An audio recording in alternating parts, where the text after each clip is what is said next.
நமஸ்காரம். திருக்கோயில் சேனலுக்கு எல்லோரையும் வரவேற்கிறேன். எல்லோருக்கும் நலம்தானா? 2-3 நாளாக வீடியோ போட முடியவில்லை.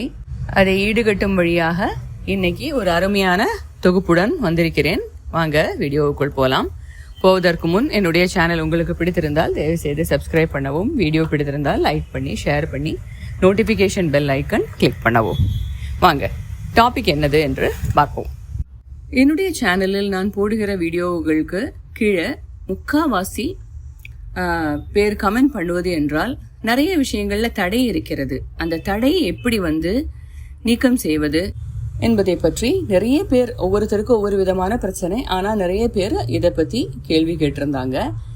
எனக்கு ஒவ்வொருத்தருக்கு தனித்தனியாக ஒரு தடைக்கு பரிகாரம் சொல்லுவதற்கு பதிலாக எல்லா தடைகளுமே நீக்கக்கூடிய ஒரு சக்தி, ஒரு பரிகாரம் இந்த வீடியோவில் உங்களுக்கு எல்லோருக்குமே யூஸ் பண்ற மாதிரி ஒரு மிக சிறந்த ஒரு பரிகாரம் நான் சொல்ல போகிறேன். நீங்க எந்த ஒரு பிரச்சனையிலும் தடை வரும்போது முதல்ல யோசிக்க வேண்டிய விஷயம், உங்களின் குல தெய்வம் சந்தோஷமாக இருக்கிறாரா என்பதுதான். இதை கண்டுபிடிக்க எளிதான முறை, உங்களுக்கு ஏதாவது ஒரு தெரிந்த ஒரு ஜோசியரிடம் சென்று உங்கள் குலதெய்வம் உங்களுடன் அனுகூலமாக இருக்கிறாரா என்பது தெரிந்து கொள்வது மிகவும் அவசியம். எந்த ஒரு நல்ல காரியம் செய்வதா இருந்தாலும் அதற்கு முன்னே நீங்கள் குலதெய்வத்தை வழிபட்டு, குலதெய்வத்திற்கு ஏதாவது ஒரு விதமான ஒரு வேண்டுதல், நீங்கள் செல்ல முடியவில்லை என்றாலும் அது முடிச்சு வைக்க வேண்டியது ரொம்பவும் அவசியம். சுவாமிக்கு எடுத்து, சரி இது நல்லபடியாக முடிந்தால் உன்னை பார்க்கிறேன், இல்லை உனக்கு இது பண்ணுகிறேன் அப்படின்னு ஏதாவது ஒரு விதமான ஒரு வேண்டுதல் நீங்கள் குலதெய்வத்திற்கு முன்வைப்பது ரொம்பவும் அவசியம். இதை இந்த இடத்துல நான் நிறைய வீடியோவில் நான் சொல்லணும்னு நினைப்பேன், ஆனால் மறந்து போய்விடுவேன். ஆனால் இந்த வீடியோவின் போது எனக்கு நிறைய பேர் பிரச்சனை சொல்லும்போது எனக்கு அதுதான் தோணிடுது.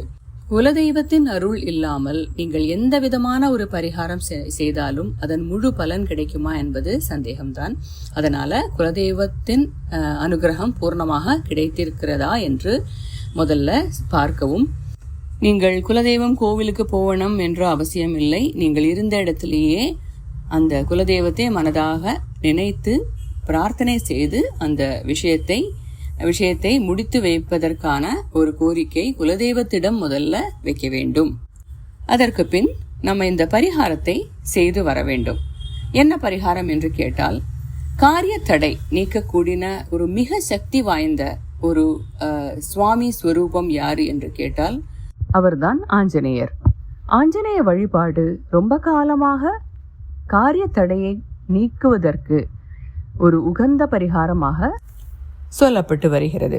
அந்த காலத்துல எல்லாம் கிராமங்களில் ஆஞ்சநேயர் விக்கிரகம் எங்கே இருக்கிறதோ, மேபி ஒரு மரத்தடியிலையோ இல்லை ஒரு ஆள் தரையிலையோ இருக்கும்.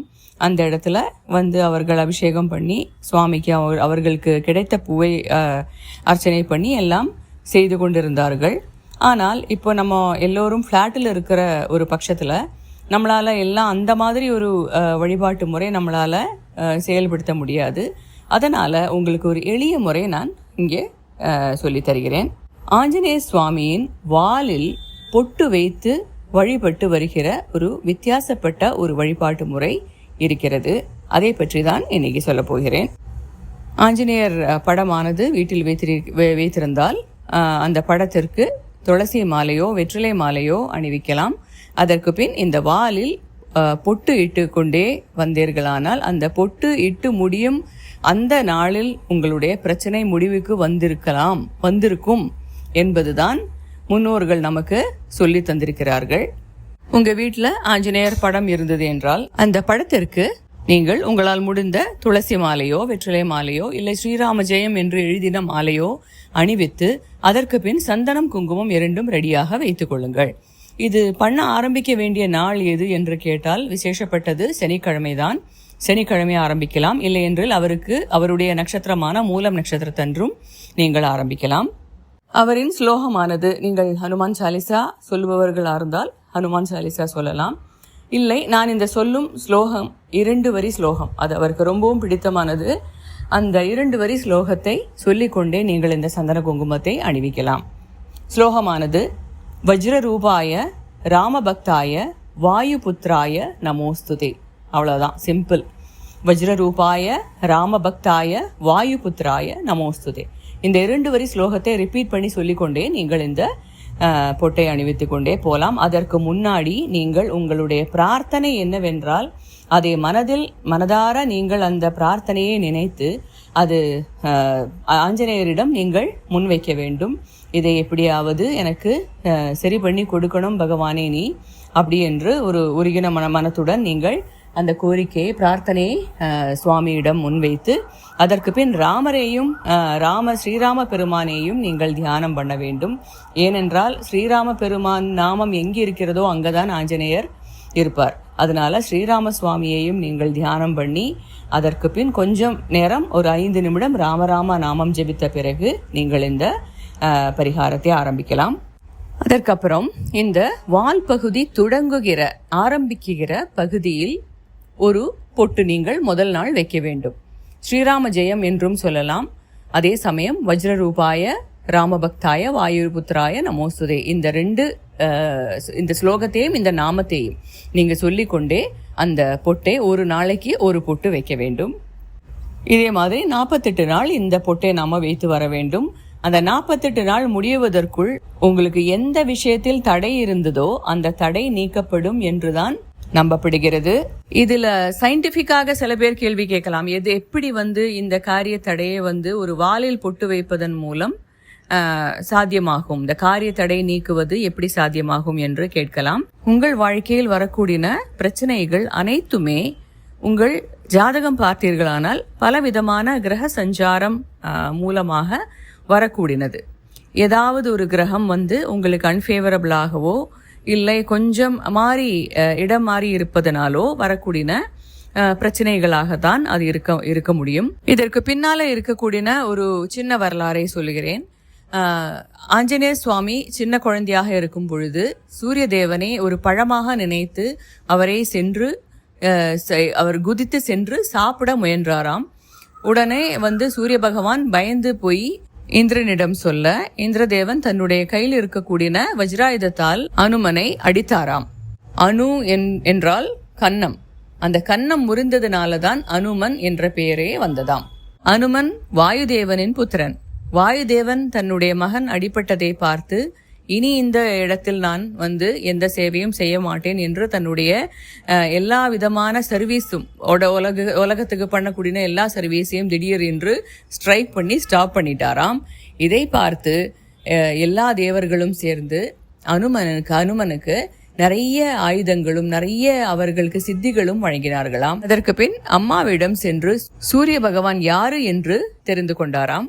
அவர்தான் எல்லா கல்விகளுக்கும் அதிபதி என்று தெரிந்து சரி அவரிடமே நாமோ கல்வி கற்றுக்கொள்வோம் என்று அவரை நோக்கி சென்றாராம். சூரிய பகவானிடம் பயபக்தியுடன் நான் உங்களிடம் கல்வி கற்றுக்கொள்ள வேண்டும் என்று சூரிய பகவானிடம் சொல்ல, நான் ஒரு இடத்தில் இருக்க மாட்டேனப்பா, நான் சஞ்சரித்து கொண்டே இருப்பேன், அதனால என் கூடயே வர முடிந்தால் நான் உனக்கு கல்வி கற்று தருகிறேன் என்று அவர் சொல்லவும் சூரிய பகவானுடைய வேகத்திற்கேற்ப இவரும் சஞ்சாரம் பண்ணி இவர் கல்வியை கற்றுக்கொண்டார். சூரிய பகவான் சஞ்சாரம் செய்யும் பொழுது யாரெல்லாம் கூட சஞ்சாரம் செய்வார்கள்? அந்த நவகிரகங்களும் சஞ்சாரம் செய்வார்கள் தானே. அவர்கள் எப்படி கொண்டிருந்தார்கள் என்றால் ஆஞ்சநேயரின் வாலின் பின்னாலேயே கொண்டிருந்தாரா. அதனால எந்த கிரக தோஷம் இருந்தாலும் முதல்ல நீங்க வேண்டிக்க வேண்டிய சுவாமி யாரு என்று கேட்டால் ஹனுமன் சுவாமி. அதனால எப்பேற்பட்ட பிரச்சனையா இருந்தாலும் இந்த வால்ல நீங்கள் பொட்டு வைத்து வழிபடும் பொழுது அந்த பிரச்சனைக்கு ஒரு 48 நாள்லேயே தீர்ப்பு கிடைக்கும் என்றுதான் நம்பப்படுகிறது. பெண்கள் இந்த வழிபாட்டு முறையை பின்பற்றலாமா என்றால் தாராளமாக பண்ணலாம். அந்த 7 நாள் மாதவிலக்கு வரக்கூடிய அந்த 7 நாள் விட்டதுக்கு அப்புறம் நீங்கள் தொடர்ந்தும் பொட்டு வைத்து கொண்டே வரலாம். சின்ன படமாக இருந்தால் சின்ன பொட்டாக வைத்து வாருங்கள். அந்த 48 நாள்ல 48 பொட்டு இடக்கூடிய அளவுக்கு போட்டோ பெரிதாக இருக்க வேண்டும். இல்லை என்றால் சின்ன போட்டோவாக இருந்தால் பொட்டு கொஞ்சம் சின்னதாக வைத்து கொண்டு வாருங்கள். நான் இதற்கு முன்னாடி செய்த அந்த சம்பத்கரி தேவியின் பரிகாரம் போலவே இந்த பரிகாரமும் மிக சக்தி வாய்ந்தது. நீங்கள் அந்த பொட்டு வைக்க ஆரம்பிக்கும் சில நாட்களிலேயே உங்களுடைய பிரச்சனைகள் கொஞ்சம் கொஞ்சமாக குறைவதும் அதே மாதிரி உங்களுடைய பிரச்சனைக்கு சொல்யூஷன் கிடைப்பதற்குண்டான எல்லா வழிகளும் திறப்பதும் நீங்கள் உணரலாம். நல்லபடியாக உங்களுடைய ஒரு வேண்டுகோள் முடிவடைந்தது, உங்களுக்கு திருப்தி ஆயிடுத்து என்றால் அந்த முடிந்த உடனேயே ஆஞ்சநேயருக்கு கோவிலில் சென்று வடமாலை சாத்த வேண்டும். அதே மாதிரி உங்கள் வீட்டில் இருக்கக்கூடிய அந்த ஆஞ்சநேய பெருமானுக்கு ஸ்ரீராம ஜெயம் எழுதி அதனால் ஒரு மாலையும் சாத்த வேண்டும், வெற்றில மாலையும் சாத்த வேண்டும். அதே மாதிரி முடிந்தால் உங்களுக்கு வெண்ணெய், அங்கே கோவிலில் வந்து இருக்கக்கூடிய ஆஞ்சநேய பெருமானுக்கு வெண்ணெய் வாங்கி சாத்தலாம். இது கண்டிப்பாக நடக்குமா என்று கேட்டால், பல பேர் வாழ்க்கையில் அவர்கள் இது செய்து அவர்களுடைய பிரச்சனைகளிலிருந்து விடுபட்டு அவர்கள் மற்றவர்களுக்கும் இது பகிர்ந்திருக்கிறார்கள். அதனால் முழு நம்பிக்கையுடன் நீங்கள் எப்படி சம்பத்கரி ஸ்லோகம் வந்து எழுதி நீங்கள் வெற்றி பெற்றீர்களோ அதே மாதிரி ஒரு நம்பிக்கையுடன் இந்த வழிபாட்டு முறையையும் நீங்கள் ஆரம்பியுங்கள், பண்ணுங்கள். அதே மாதிரி இன்னொரு விசேஷம் ஆஞ்சநேய பெருமானை பொறுத்த வரைக்கும் என்னவென்றால், அவர் வந்து பூமியில் ஒரு சிரஞ்சீவியாக எங்கே நம்ம மனித உருவத்திலேயே நம்ம பார்க்கக்கூடிய ஒரு தெய்வீக சக்தி.